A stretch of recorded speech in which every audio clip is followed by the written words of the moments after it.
As we journey in, it's the beginning of a new series today. Let me ask this question. Have you ever known somebody? Have you ever had a relative, a family member, a friend, somebody you know? They were the picture of health. You know, they took care of themselves, they were in shape, they ate well, and all of a sudden, suddenly, boom, they died. And when they investigated, the reason that they died was cardiac arrest. They had a heart attack, okay? The CDC tells us that the number one cause of death in America is what? Heart disease. And we're conscious of that in our country. So here is the series that we're beginning today. It's called Heart Attack, 4 Warning Signs. Now, we're not going to be talking about the physical heart that pumps in our body, although that's important. We're going to see similarities in those respects. But we're going to be talking about that intangible part, that inner part, that part that you know your heart, what was broken in 4th grade when the person you had a crush on wanted to have that friend zone talk.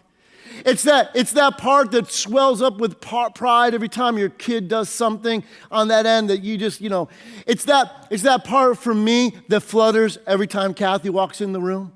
It's that part of it. It's that part of it.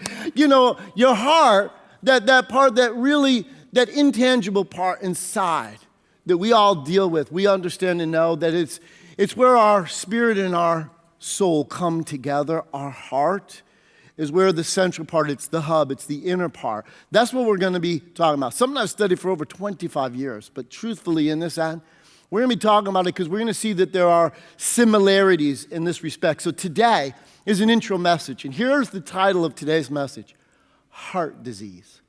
Heart disease. Because when you look at the physical heart situation, we realize that heart disease is caused by a number of different factors. What is heart disease? When the blood vessels, the arteries constrict, or when they're clogged, and they prohibit the flow of blood into the heart.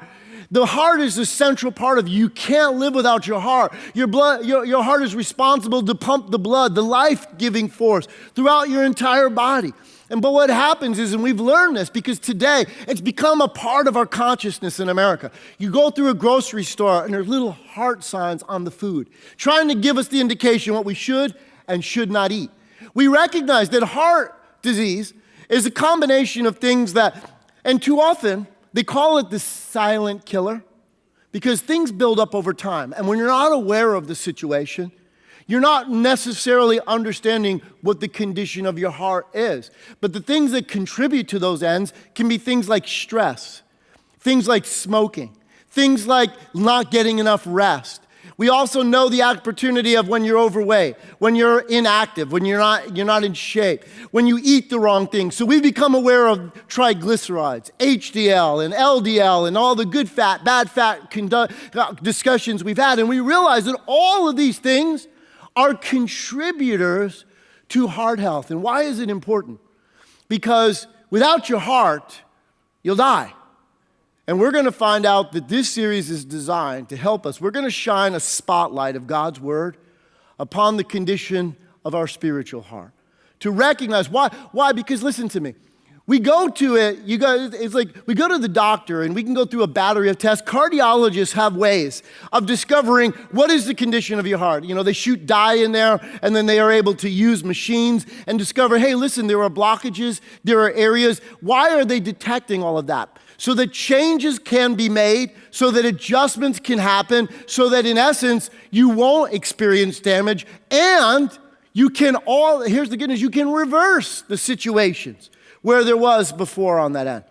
But why is it important? Because left unaddressed, you could pass away, you could die. So we realize the importance of it physically, but spiritually speaking, as we go through this series, not only will we be exposing conditions, factors that impact our spirit, that impact our spiritual heart in ways, because life is hard on our hearts. Things can get lodged in there. Things can build up. Over time, not addressing those things, it's important for us to gain understanding of those ends. And this series is designed to help us to build heart-healthy habits so that not only can we reverse conditions, but we can live with a clean and pure heart. We can live in a way that God designed because it's important. It'd be like this, listen to me. If a guy went to his doctor, and the doctor said, listen, we're going to do a series of battery of tests on you, and so they put him through all this blood tests, EKGs, heart scans, all of this stuff, put him on the treadmill, stress him out, all that front, right? And then the doctor sits him down and says, listen, I got some good news, I got some bad news. The bad news is this: you have heart disease. There are problems. But the good news is that if you follow my prescription, if you change your diet, if you get in shape, we can reverse the situation. And the man looked at the doctor and say, but doc, if you fix my heart, then I'll be glad to exercise. No, you don't, that'd be foolish, wouldn't it? No, you don't understand that it's in exercising, it's in doing these things, that's how we're going to correct the situation. And that's what I want you to understand, is that we didn't get to the situations we're in overnight. They build up over time. And too often we're looking for instantaneous situations. But no, we first need to detect where we are, and then I'm going to help you to develop the heart-healthy habits to work through in those ends, because it's all important to that end of it. So here's the big idea that I want you to gain through this. Because remember, this year I said to you, this is a year of wholeness. To be whole in every area of your life. And the principles that we covered in the first series, if you didn't watch the first series of the year, it's important to go back and watch it at your own leisure. To know that these principles, because it starts with hope, it's empowered by choice. You have to remove excuses. Why? Because obedience to those ends. But listen, this is the big idea today. If you want to be whole, the place to start is the condition of your heart. If you want to be whole, the place to start is the condition of your heart. So here is my big question for you today. How is your heart? How is your heart? Now, you may be honest and say, you know what, I'm not really sure, Pastor Ken. Maybe you're not used to even monitoring that. Kind of like that silent killer in the physical realm. You've never ever explored it. You've never ever examined it. You never went for an exam and ever checked it out. Well, this series is designed to be that heart check for all of us, with the prescription associated how to have a healthy heart. And it's important because as you go through it again, left unaddressed, spiritual heart conditions left unaddressed can kill relationships, can affect your physical health. It can kill your financial security. It can kill your career. It can do so much damage in so many areas. Why? Because the heart is a big deal. Look at what it says. Solomon, the wisest man that ever lived, in the book of Proverbs chapter 4 and verse 23, this is what Solomon wrote. It's why it's part of where this series comes from. But look at what Solomon said. Proverbs 4 and 23 says, above all else, guard your heart, for everything you do flows from it. In other words, the number one priority we should have is the condition of our heart. He said, above all else, guard your heart. Why? Why is that important? Why should I be so vigilant? Why should I be so concerned about that issue? Because he said, everything flows out of it. Our hearts are like the hub, the central center, that everything in our lives begins and is affected by the condition of our heart. That's why this is so critical. That's why this is so important. And listen to me. He said everything. Last time I checked, everything means all. Nothing left out, right? That's why this is the place to start, is the condition of our heart. If you want to be whole, then you have to be willing to be honest about where is your heart in this situation, to learn to monitor, to know where it is, because everything in our lives. Because listen to me, we've all seen it suddenly. Boom, a couple that we thought was the picture of perfect marital intimacy suddenly gets divorced. Boom, it's like, what happened? Two people that you thought were inseparable friends, and the next thing you know, they're broken up, they're not even talking to one another again. All of a sudden, what can started out as just a habit becomes an addictive behavior that destroys so many things. Grades fall out. You're in school, once you were doing good, and all of a sudden, boom, you lose a job. All of a sudden, you're like, we look for the source, and this is what's important that we find. Years ago, a book I read by a woman named Lillian Yeomans. She was a medical doctor who became a Christian and became, very active in divine healing. But in her book, she talked about being called. There was a village, a rural village in an area where she practiced. There was like the picture of like, what we would consider like almost an Eden-like community. The things there were leisurely. People were prosperous. They had a beautiful environment, beautiful life, great rhythms. And they had this beautiful, clear river that was the water supply to this community. But one day she got contacted to come because there was an outbreak of typhoid.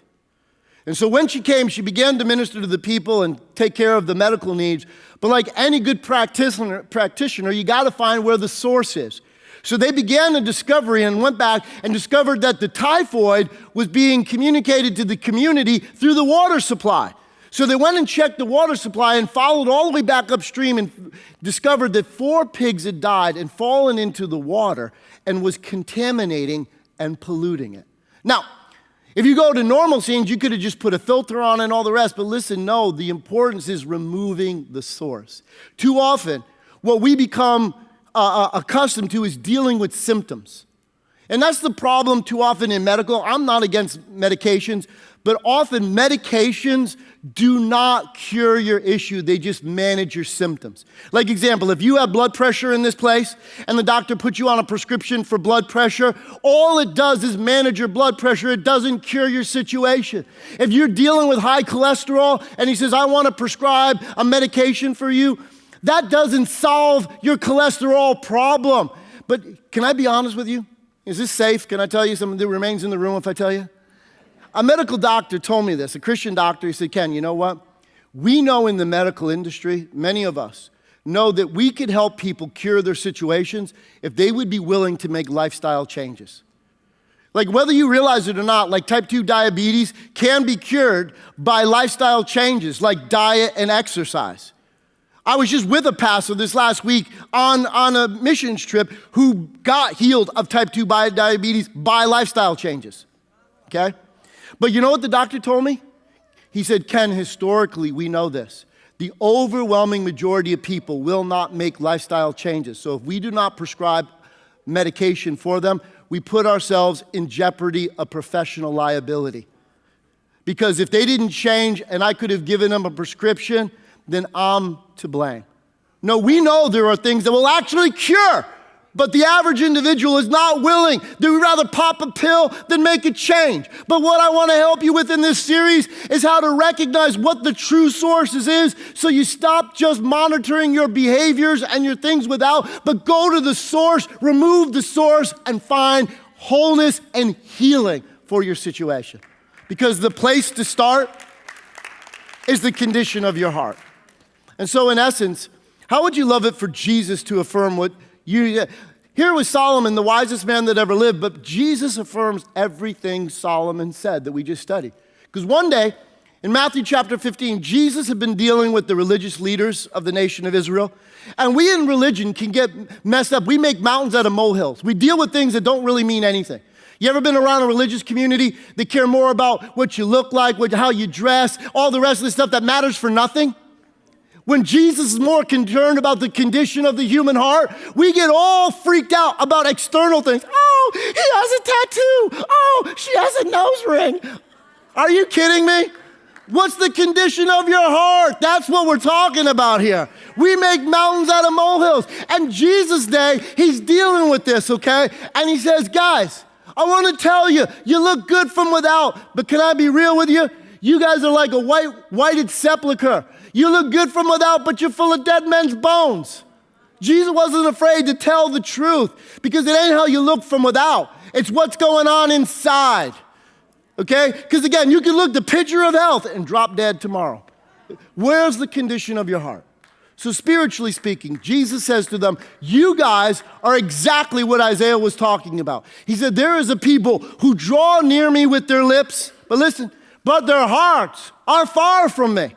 So it ain't a matter of what people come into church and sing and go all, how you doing, brother? Supernaturally, okay? Oh, I'm having a blessed day until you get in your car and somebody cuts you off in the parking lot. Okay, then you find out what's really in the heart. Okay, no, we won't go there, but listen to me. The issue is this. It's the things going on in our heart that Jesus cares most about? And then he says this is so amazing, and this is where I'm going to pick up. Matthew 15 in verse 10, Jesus called the crowd to him and said, listen and understand. What goes into someone's mouth does not defile them. But what comes out of their mouth, that's what defiles them. Now you got to remember, he's talking to a Jewish community that was so overly concerned about this food is clean, this one is unclean. I mean, you ate shrimp, dude, you are defiled. Aren't you glad we don't live in that era anymore? Oh my God, okay? But yes, here's the scoop. They were so concerned, and so Jesus said, that's not what defiles you, what goes in the mouth. But what comes out of the mouth, that's what defiles you. And notice what happens. The disciples come to Jesus, next verse, in verse 11, or verse 12, excuse me. The disciples come to him and ask, do you not know that the Pharisees were offended when they heard this? Don't you love it that Jesus wasn't afraid to rock the boat? Because sometimes, guys, you got to sink the boat. Because some of you have been living with religious stuff that has been weighing you down, that is actually hurting your heart, not helping your heart. And we'll deal with some of that. But listen, so Jesus says this, and then the disciples come to him privately, and Peter says, explain the parable to us in verse 15. And Jesus said, are you still so dull? Jesus asked them, don't you see that what goes in the mouth goes into the stomach and then out of the body? Ain't that true? Oh my God, I didn't like what I ate. Don't worry, you'll pass it. Right? That's just a lie. That makes sense, right? Jesus said, are you mistaken? Do you not know how anatomy and physiology works? What you eat, you're going to pass it, okay? I was telling one of my guys today, I always say like this is the Christian version of it. When I was a little kid, my father used to say, you don't drink beer, you rent it. You don't own it, but you rent it. I say that about coffee. But listen, he says this, but the things that comes out of a person, Jesus goes on to say, but the things that come out of a person's mouth come from the heart. Now right there, some of us are tempted to say, whoa, no, Jesus, no, you're mistaken. No, doesn't that come out of your head? Don't you think about it first? But here's the point. I tend to believe that Jesus knows what he's talking about. In fact, I make a living out of that, but I do really believe that with all my heart. That Jesus really does know what he's talking about. And Jesus said, no. The things that come out of the mouth come from the heart, and these defile them. For out of the heart, listen to what Jesus said, out of the heart come evil thoughts, murder, adultery, sexual immorality, theft, false testimony, slander. Are you kidding? Jesus said all of that begins in the heart. You know what? I've never ministered to a person that found themselves involved in an extramarital affair that they just fell into. They said, well, Pastor, I just don't know how it happened. It's just, but you know what? The overwhelming majority, if you know anything about adultery, the overwhelming majority, the numbers show that it starts in the workplace. But it doesn't just happen, okay? You didn't just happen to bring a coworker home, okay? And they invite you in for something to drink. Okay, it just didn't start that way. It started a long time before that. It started with thoughts like, hey, they really understand me. They really understand. No, at home, my spouse don't really get what's going on with me. No, it must be the wrong person. Lord, you must be blessing me to show me the right one because I'm with the wrong one. We have all forms of justice. But it didn't ever start. It's a slow buildup. Things that collect over time. And all of that stuff gets lodged in the human heart. And all of that stuff begins to impact. You know, nobody just stole something today. They started thinking a long time ago, well, it ain't fair. Why do they have stuff and I don't have it? Maybe this is a riot. I don't think this is fair. He's saying all of these things. We look at behaviors. Jesus said, oh, no, you need to look at the heart because that's the source. Correct the heart and you correct the out. We're so busy trying to correct behaviors. Have we never? Come on, can we be honest? We're in church. We get caught up in all of this. We promise people, hey, we know something we did was wrong. We say, oh, I'll never do that again. I promise I'll never do it. How many of you, again, can we be honest? We tell God, I'm so sorry. I'll never do that again. And in less than 24 hours, boom, we're there again. It's because you're always trying to deal with the symptoms and not deal with the actual cause. So if you want to be whole, the place to start is the condition of your heart. Because as Jesus concluded, he said, these are what defile a person, but eating with unwashed hands does not defile them. So the heart problems affect every area of life. That's what we need to recognize and understand. See, example is this. If a doctor determines that you have physical heart disease, and they say, well, we can make a correction, we can go in and we can go up through your loin that way, up into your heart, and put a stent in, and recover the flow of blood to your heart. But do you know what? That's a temporary fix, because if all of the conditions that contributed, so if you walked away and had some type of a stent put in your heart, but you didn't change your eating habits, you didn't do anything to get in better shape, didn't start a physical exercise routine, didn't lower stress, didn't stop smoking or drinking, you didn't you didn't get any more rest than you were getting before, you know what'll happen? You'll be right back in the same place you were not that long from now. Isn't that foolish? But that's the way spiritually so many of us in church are. We come to church. We want an instant fix. We want to come to the altar. We want someone to pray for us, but we're often not willing to make adjustments, make changes, make the things that will. And sometimes we get temporary relief because God answers a prayer, but yet the unwillingness to change the situation, we find ourselves back where we were before, and it doesn't really change. What I want to through this series is to help you to live free, to live with a clean and pure heart, because it is a lifestyle change. Nobody who has physical heart disease got there overnight. Nobody who has spiritual heart disease got there overnight. It's learning to make adjustments. Again, why do you discover it? Because if you change, left unaddressed, it could kill things that we don't want to see.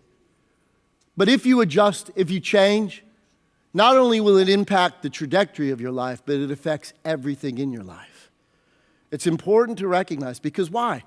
So often in these situations, we're not always conscious of why or where the situation's at. You ever hear the situation that hurting people hurt people? And the reality of it is, too often people are. For me, I had to discover that, my dad, the reason why, he was probably very much, I don't know anything about my dad, never talked about his past, he never talked about his childhood. But now I recognize, as I've gotten older, that he must have been really hurting because of all the hurt that he spread. Now, knowing and understanding all that doesn't make what he did to me right. But it made the reality that I couldn't hold him responsible continually. Why? Because you can't be a victim and a victor at the same time. You can't go around. See, the issue, you can look at the situation and realize the reason that this happened is that they were probably hurting. And here's the thing you all need to understand. You cannot control what people do to you or what they say to you, but you can control the condition of your heart. You can stop those things from lodging in your heart, those things that poison your heart, those things that do damage in our heart. And Jesus gives us an amazing insight. He shows us something that most of us, you read this text that we just read and you blow right by it. But Jesus said that your mouth is like a stethoscope that tells the condition of the heart. Why? We've all been there. You've heard people say it. You might have said it. Because why?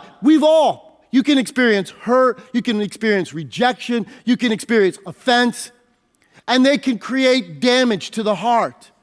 But the issue is this, you can do things to reverse that. You don't have to allow that to remain lodged and remaining in your heart. But you can tell the condition because sometimes maybe you've said stuff like this, well, I'm never gonna love again. I'm never gonna let anybody get close enough to hurt me again. No, I'm never gonna trust people again. Whether you realize it or not, people in my own industry, other ministers, they don't want to say them, but I'll take the chance to tell you, okay? Yeah, a lot of us struggle with that. Because people can say things, whether intentionally or unintentionally, can be really hurtful.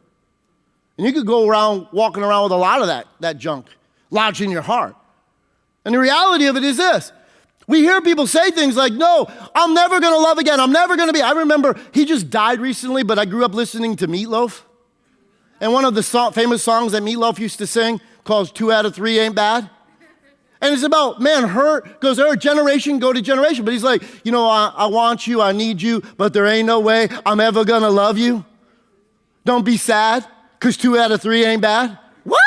Are you kidding me? You got a heart disease. You got a problem. You need deliverance for the heart. That's the issue you need to understand. See, that stuff even gets into our music. And the reality of it is this. We carry that stuff. We carry that stuff in the human heart. And the thing is, I came to the realization. I've told you a little bit on those fronts. I can be honest with you guys. Sometimes, you think this is comfortable. It's so uncomfortable. But I do this for your sake. I realized in 2019, beginning on my journey, listening to a friend of mine. At the time, he was really more of an acquaintance. We've become very, very good friends. But I heard him speak down at a conference I was at in Florida. Okay, I didn't even know he was on the docket to be a minister speaking that day. My friend Emmy began to talk, and he was talking about, I knew him, but I had no idea of his past. I had no idea of all the really difficult stuff that he had gone through, that he had packed and suppressed and had pushed down. And so he's telling, because his past caught up with him, he went through a thing that I didn't even know he went through. I was like, whoa. But all the time I'm listening to him, the Holy Spirit's knocking on my heart going, you need to deal with some stuff. You need to deal with some stuff. And I'm like, okay, how do I deal with that? Where do I even go? I've been living this way all my life. Just pushing it down. Okay, survivor mentality. I'm going to get through, but not dealing with stuff. Not even realizing stuff are lodged in your heart. So I come into 2020, I really had an incident where it scared me in some fronts going, what's wrong with you, bro? Because why? Because some people in our church died in 2020 that I was close to. They were significant parts of my heart. Of my life. And you know what I discovered? This is what scared me. I was like, dude, you didn't even shed a tear. See, I had built, and without realizing it, so many defenses, so many insulation points. I used to tell people, because, people come in, they have no problem telling you all the things that they think's wrong with the church, with you, with everything. And I'm like, come on, take your best shot. I've been hurt by the best, so, nothing you're going to say. And I didn't realize, because we say that about people sometimes when we look from without, we go, man, they're cold. They got walls. They got trust issues. See, Jesus gives us the indicator of the mouth, but I came to realize, I'm like, whoa, have I insulated myself so much? Dude, that is not right. There is something seriously wrong with you. And thank God, my wife was going away, and she said, hey, I recommend watch this show. And for me, God used it because it was a part of discovery that I was like, okay, there's hope. My wife told me about this show called This Is Us. I fell in love with this TV show called This Is Us. It's so well written, man. But it crushes me because all of a sudden I found myself like boo-hooing like a baby watching this TV show. I'm like, okay, you're human. There is hope for you. You're not dead yet. You got a pulse. We found it finally. Okay? And so in essence, the journey of what I had to do is realize where was the condition of my heart. Because that's where I want to take you guys. Because listen, Hebrews 3:15 says this, just as it has been said, today, if you hear his voice, do not harden your heart as in the rebellion. We see marital problems, we see divorce so prevalent in society. We call it irreconcilable differences. Jesus was asked the question about divorce one day. You know what he said? He said, Moses gave you a bill of divorce because of the hardness of your hearts. Jesus said, all divorce is a heart issue. We think, no, it's because they cheated. No, it's because of this. No, it's because of that. No, Jesus said, whoa. It's a heart issue. It's a heart issue. We think it's irreconcilable, but according to the scriptures, all things are possible through Christ. You and I can, and that's what we have to begin to realize. Do you really want the solutions? The heart issue. Because why? You can harden your heart. And that's important that we come to our own. So let's end today by talking about 4 forces. This is where we're going through the rest of it. I'm going to invite you to not just come and listen, but to actually take a journey with me. Today is an introduction. Over the next 4 weeks, we're going to talk about 4 specific heart conditions. Forces, conditions that impact the human heart. Things that we think, you know what, we don't know why. They seem like issues of our life are uncontrollable because we've never gone to the source. You're still trying to deal with the symptoms. But I want to help you understand where it comes from and how to cure it in your life. What are the 4 sources? Because listen, so important. Heart damage is caused by the power of debt. The power of debt. Because whenever there's a debt, there's an imbalance. There's an inequity. And it impacts relationships. So in essence, what is it? The 4 areas we're going to talk about. Guilt, anger, greed, and envy. Guilt. I grew up, guys, no disparagement to my upbringing, but I grew up Roman Catholic, okay? You never felt like you went to a good mass unless you went away feeling guilty and like a dirty dog. Okay, and it was even worse because I was raised by an immigrant Italian mom, okay? And so, no defense to my Italian, but you all know that a good Italian mom knows how to control her kids through guilt. Okay, what do you mean you're not going to come to dinner? Are you going to offend your dad and I like this? And Hispanic mamas, you probably guys, you're in the same boat on that front. We try to control things through guilt, right? Because guilt says what? I owe you. When you're guilty, you know you did something wrong, and therefore it affects behaviors. That's why you've avoided certain people. That's why you get around people. You don't want to be around them. That's why you leave churches. That's why you leave relationships. That's why there's situations you don't want to find yourself anywhere near because you feel guilty every time. It's why some people struggle during holidays because they deal with so much guilt. But no, I want to see that debt cleared and you be free. You can be free from it. You can get rid of that situation. But guilt says, I owe you. Anger, on the other hand, says, you owe me. Because why? When you've been hurt, when you've been abused, when you've been misused, you feel like, man, you owe me a childhood. You owe me that situation. You owe me a job. You owe me a living. You owe me this, right? And anger fuels those things. And anger is one of those most destructive of ones. But it's fueled by this idea, you owe me. There's a debt. Again, an inequity. But you can be free from those ends. You can be free from that. We're going to deal with that. The third one, greed, means I owe me. You know what? I've never met anybody that ever said to me, you know what my problem is, Pastor Ken? I'm greedy. In fact, I've never met anybody that ever said, yeah, I'm greedy. No, we cloak greed in things like, no, I'm careful with my money. No, I'm just cautious. I'm a saver. We cloak it with all these virtuous things. But sometimes it's just downright, we're just greedy. Why? Because we feel like, no, it's my money. I earned it. It's for me. What's yours is mine. What mine is mine. It's all mine. We come out of the womb. Mine. It's all mine. Everything is mine, right? And what do we tell our kids? Share. Right? What do you think God tells his kids? Share. But we'll get there. But here, what? It's one of the reasons that you build behaviors. What?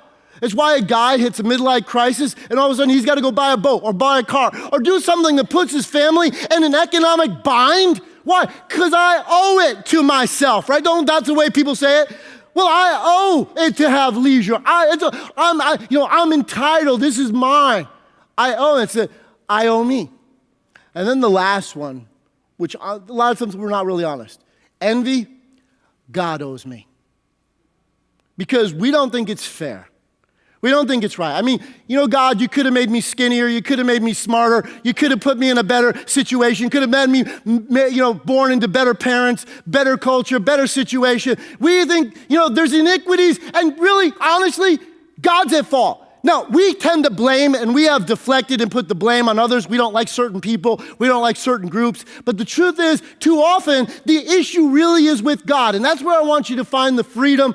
God can handle it. When you just say, you know what, God, in all honesty, I think you owe me.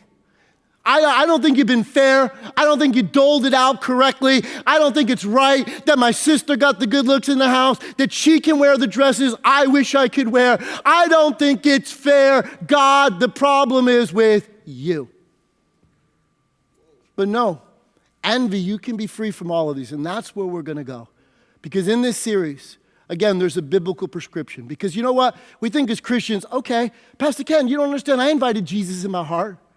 Yeah, maybe you let him in, but you didn't make a room for him. You never gave him a place. You never allowed him to touch the furniture or to make any adjustments inside. He's never really been in many of the places in your house. He's never been in your bedroom. Some of you, he's never been in your kitchen. The fact is that we've not let Jesus really make adjustments or do things that he wants to do. And what you'll discover through this series is this, as we end here today. Hebrews 4:12 says this, for the word of God is alive and active, sharper than any double-edged sword. It penetrates to the dividing of soul and spirit, joints and marrow, and judges what? The thoughts and attitudes of what? The heart. Jesus will take the scalpel of his word. And what I want to prep you for is you're going to be tempted when I'm talking to think I'm talking to the person next to you. or thinking in your mind, oh, I wish so-and-so was here because this is really for them. But no, this is your doctor's exam. This is you allowing Jesus to reveal where your heart is.